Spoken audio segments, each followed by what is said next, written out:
La mère d'un jeune homme a été hospitalisée. Elle a été placée en soins intensifs. Quelques jours plus tard, les médecins lui ont dit que son état était désespéré. Elle pourrait expirer à tout moment. Il a quitté l'hôpital désemparé. Sur son chemin, de retour pour visiter sa mère, il s'est arrêté à une station d'essence.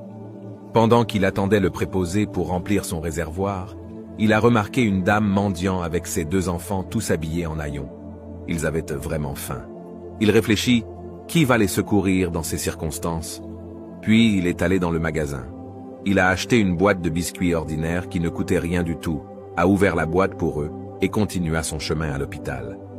Quand il est entré dans l'unité de soins intensifs, sa mère n'était plus là, il a laissé tomber ceux qui étaient dans ses mains et se précipita à demander à l'infirmière. Où est-elle? Elle a dit, elle alla subitement mieux.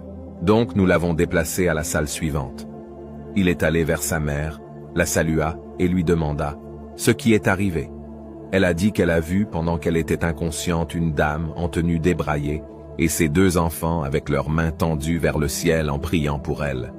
Le jeune homme se tenait dans la stupéfaction. Louange à celui dont la compassion englobe tout. Louange à Dieu. Donner l'aumône repousse les calamités, par la permission de Dieu. Guérir votre maladie à travers l'aumône. Ceci est juste une boîte de biscuits ordinaire. Mais la charité vous protège contre le feu de l'enfer même avec une demi-date. Faites de ce message votre premier acte de générosité, votre acte de charité, d'aumône. Même si vous êtes occupé, le transmettre à autant de personnes que possible est déjà un grand signe de charité.